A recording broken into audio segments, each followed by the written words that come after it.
I was born a free man, lived with my family in New York. Be good for your mother. Until the day I was deceived. To Solomon. Kidnapped, sold into slavery.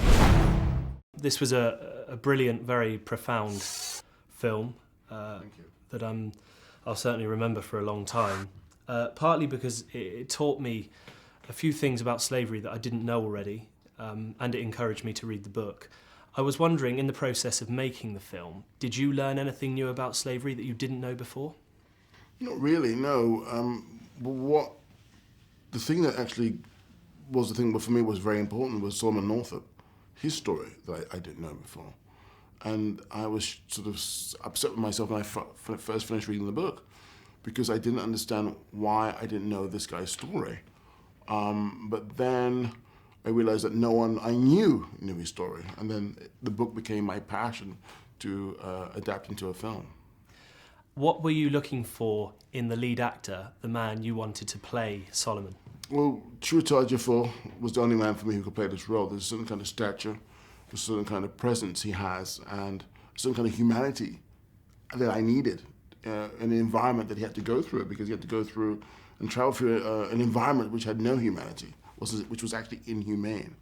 So he was my, there could only be one actor playing this role, which is Chiwetel.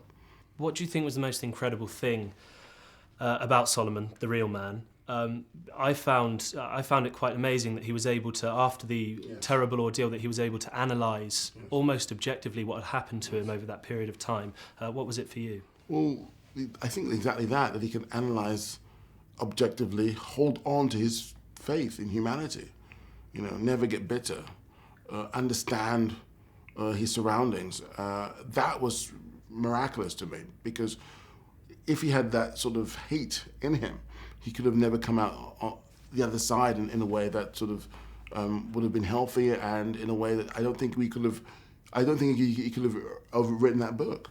So that was hugely inspiring to me. Well, boy, how you feel now? My name is Solomon Northup. I'm a free man, and you have no right whatsoever to detain me. You're no free man. You're nothing but a Georgia runaway. You mentioned that he was born a free man, then he was kidnapped, sold into slavery, and then became free again in the end. Was that a significant part of the story? Because it's different to a lot of stories we hear, certainly in the movie industry, about slavery. Well, significant part of the story, absolutely, but it's a truth. I mean, 10% of the African-American population lived free in the North. The story of an African being taken from Africa to America, for me, had been told in a very powerful and effective way through roots. I wanted to deal with the whole idea of dealing with a Native American, as such, who had been, gone through that same ordeal. How impressed were you? You said he was the only man for the job. How impressed were you with Chiwetel's performance in the end? Very, very impressive. Very impressive. I mean, he held on to something which was prodded, which was being sort of one was trying to take it away from him, but he held on to it. It's like holding on to that ball in rugby. He wouldn't let it go, and he wouldn't let go of his humanity, which is wonderful. Some of the characters, particularly those who own the plantations, are incredibly complex. I thought Benedict Cumberbatch's character was,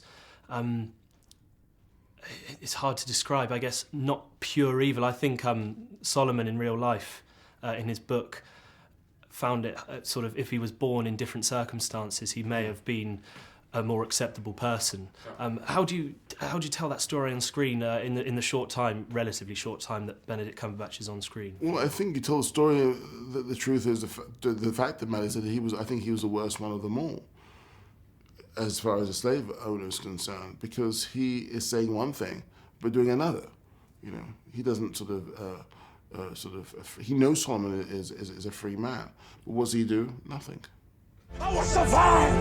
I will not fall into despair. I will keep myself hardy till freedom is opportune.